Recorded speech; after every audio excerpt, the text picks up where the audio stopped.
With Elestrals' newest set, Moonrise, out, Zeus is finally out of limit jail, meaning that we can utilize 3 copies to its fullest potential. We'll be doing that in this deck called Stat Drop Delight.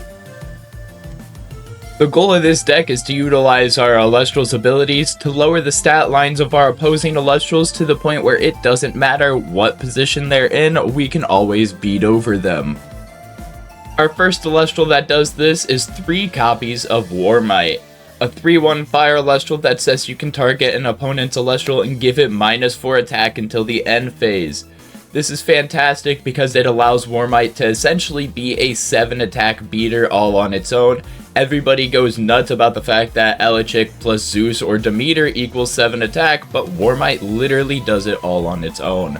A fantastic card that has been slept on since the beginning of the game. We're also playing 2 copies of its counterpart, Frostmight, a 3/1 Frost Celestial that says you can target an opponent's Celestial and give it -5 defense until the end phase. With how prevalent water and Galaxy itself is right now at the moment, utilizing Frostmight is a great way to pick off either a Galaxy or even a defense position Astrabbit. Also, we have ways to combine it with other things in this deck to where Frostmite's minus defense can easily be utilized to kill Elestrals. To pair up with our stat dropping spiders, we'll be playing 3 copy of Galaxy, a 3/4 wind Elestral that says you can target an Elestral, swap its attack and defense until the end phase. This card has so much utility, it's insane. Either use it to simply swap an opponent's stat line to beat over it, you can easily use it to swap its own stat line to play around a PTA, you can swap a rabbit stat line to make it a 5 attacker, or you can pair it with the Frostmight and Warmites to make sure that no matter what position your opponent are in, you can easily beat over their Elestrals. Galaxy is a fantastic Elestral that you need to look out for in the upcoming set. Our next Elestral is 3 copies of Sorlet, a 5/1 wind Elestral that says you can expend wind in order to change the position of an Elestral unless it's wind enchanted. Eddie right now is not nearly as strong due to the fact that Galaxy is currently everywhere, so playing Sorlet in its place and paying 1 extra wind in order to ensure that we can beat over stuff is fantastic, especially in this deck due to the fact that the spiders will always be decreasing stat lines. Next up, we'll be playing 2 copies of Spectaris. I've already mentioned how Galaxy is kind of very prevalent right now, and a lot of Elestrals right now actually utilize their abilities very heavily, so playing Spectaris in order to suppress them and being able to easily beat over them is a great pick for this deck. Now, if we aren't trading 1 Elestral at a time with our opponents, we can kind of fall behind with this deck, so to ensure that we don't, we'll be playing 1 copy of Lavalith, a 6/4 2-drop that says this Lavalith can be normal cast with 2 fire if an opponent has at least 2 or more enchanting spirits than you do. When you cast this Lavalith, you can target and destroy a rune. Not only will this get us a large beat stick on the body that is hard to deal with, it also destroys an opponent's rune and makes sure that future turns we can easily hit for combat. Our next Elestral is 1 copy of Elechick, a 4/1 that says when you normal cast this Elechick, you can search your deck for a Divine and add it to your hand. We're only playing Zeus in this deck, but to be able to consistently find it as much as possible is great and means that Elechick is a auto include for us. And to finish off the Elestrals, we'll be playing 3 copies of Astrabbit. Astrabbit is great with its big booty and fantastic ability, allowing you to pick the best card for any situation.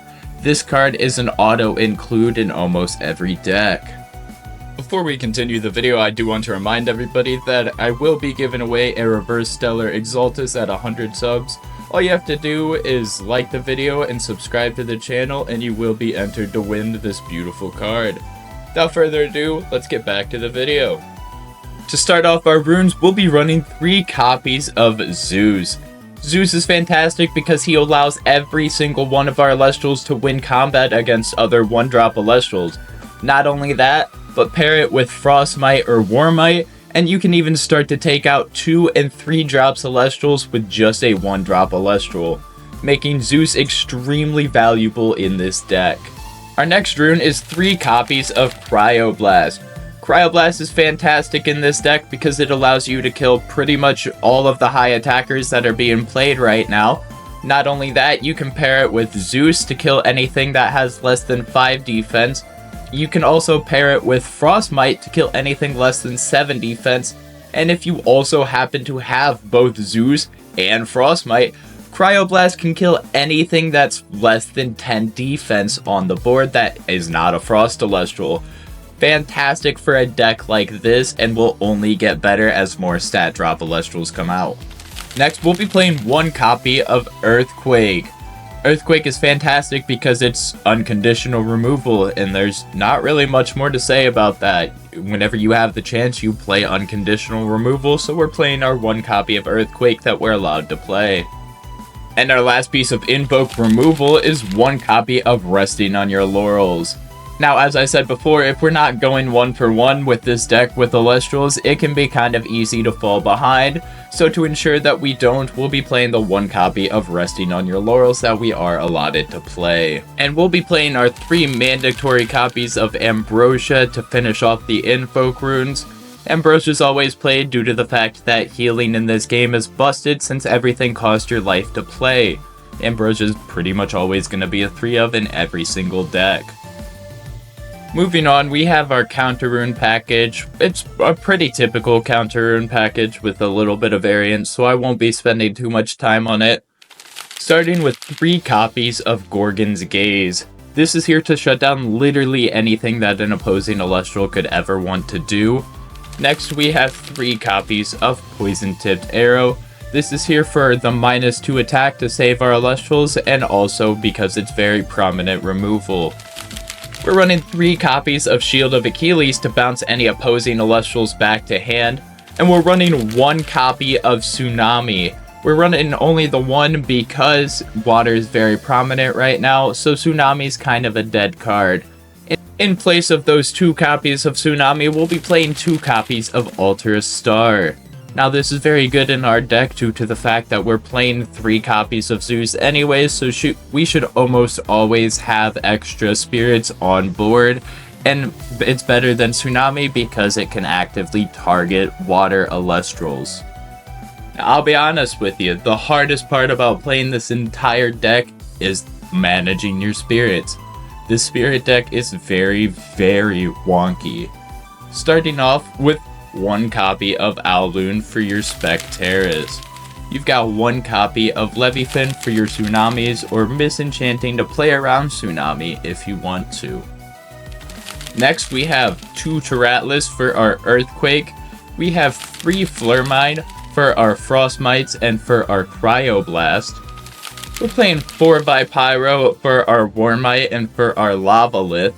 And we'll be playing 4 Lycoris for our Exaltair and for our Sorlet, and maybe using a Sorlet ability if we need to. And then we'll be playing 5 Zaptors for our Rabbits, our Elechik, and our Zeus. So, what did you guys think of the deck? Is this something that you would play? Let me know down in the comments below, and let me know if there's anything that you're interested in seeing from the new Moonrise set. If you enjoy content like this, be sure to like and subscribe, as I do put out content like this daily. I hope you have a good day, and peace.